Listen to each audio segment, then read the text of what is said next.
Hey everyone, I'm back, and today we're going to be talking about The Invisible Man. And this movie came out back in 2020, and it was the last movie that I saw in theaters. And when I first saw it, I hated it. I thought it was annoying, ridiculous, and stupid. This time watching it, I liked it more. I wasn't as frustrated with it, and that might have to do with the fact that I watched ahead to me. My expectations were pretty high, and my expectations are usually never high. And for this movie, they were high because I really liked the concept of the movie, and the trailers looked really good. And I watched the movie, and it was crap, and I was very disappointed. This time watching it, I liked it better. Would I say it's good? Kind of. I don't think it's bad. It's just not great. So I'll talk about what I like about it. And I really like Elizabeth Moss in this movie. I think she might be the best part of the movie. And the cinematography was good in this movie.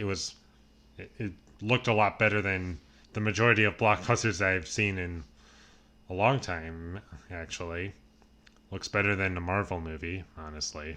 I think whenever this movie doesn't focus on dialogue and it's just visuals and you're just supposed to take in what's happening, that's when the movie is at its best for me.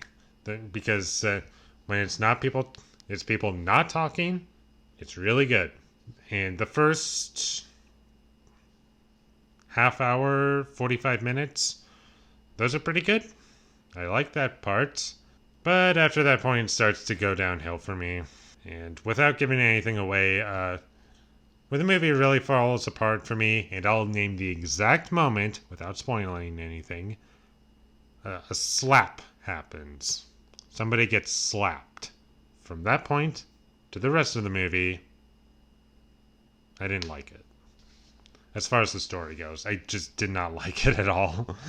And what really brings it down for me is like the story itself. Like, okay, so for the first 45 minutes is basically our main character, Cecilia, running away from her boyfriend, Adrian.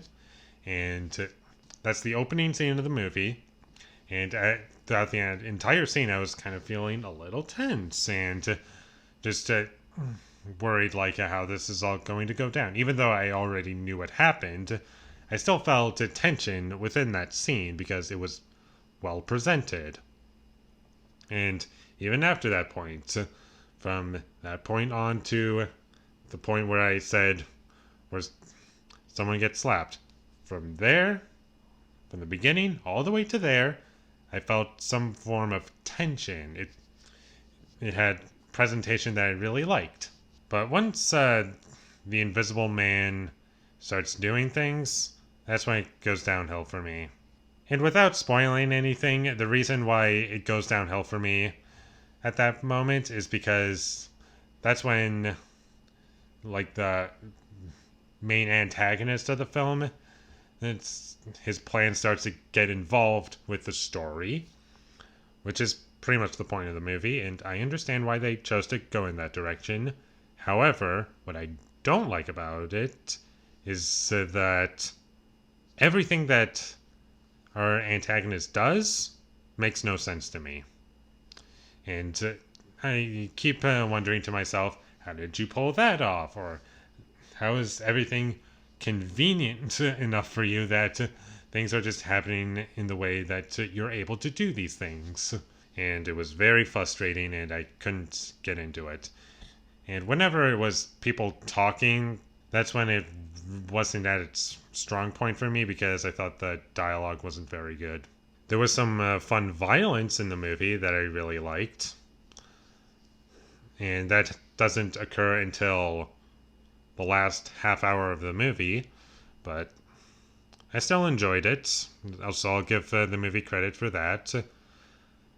Now I need to bring up the music for a second, and every time it was Cecilia running away from the Invisible Man, I know there's an exact moment, or whenever it's like a big action scene and she's being attacked or needs to run away. This is a really weird music that's like being played over, and it's when she's one specific moment is like at the exact half of the movie, and she's like running away from him, and there's this really weird music that sounds very reminiscent to Friday the 13th, and it took me out of the movie.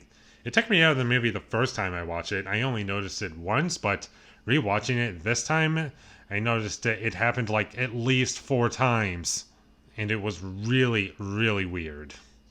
And it was also this like overbearing, like loud sound to like mask that it was reminiscent of Friday the 13th, and that was weird as well. It reminded me a bit of the music for Annihilation, a little bit. I'll say this, at least the movie wasn't boring to me, unlike a lot of movies I've seen that are worse than this. Which is why I can't say I hate this movie. Unlike my first time watching this movie, I kind of hated it because a lot of things just didn't make sense and I was more annoyed than entertained. This time I was entertained. I was never bored, so I'll give the movie credit for that. And one other thing that I liked about this movie is the effects, the visual effects they used for the Invisible Man. I thought that was pulled off really well, and it was all great. It was very convincing. And one other thing that I liked that I appreciate about the movie that I didn't even know about the first time watching it, that was the budget for the movie. It was like $9 million or something, and I think they do a really great job with that money. So I'll give the movie some points for that. But that is all I can say about The Invisible Man without getting into spoilers. I could go much more in depth with this movie as to what works and what I really don't like about it, but I can't do that unless I get into spoilers. But I'm not going to do that here. I think that's better for another time. So I'm going to give The Invisible Man a 5 out of 10. Not great. I don't hate it. It's just okay. Thank you for watching my videos as always. If you enjoyed this review, be sure to leave a like and comment down below what you thought of The Invisible Man down below. I know a lot of people really like this movie, so I would be curious to see what other people, what you guys think of it. And my social media links will be in the description down below, so follow me there. And last but not least, subscribe to be a part of Foley Nation, and I'll see you when I get my next review up, and that's going to be for It Follows. And as a quick little side note, I actually had a really hard time figuring out what I would review in my next video, so because I have like a bunch of movies that I could either rewatch or watch for the first time. So this is going to be something that I'll be rewatching. So until I get that up, thank you for watching and have a great day.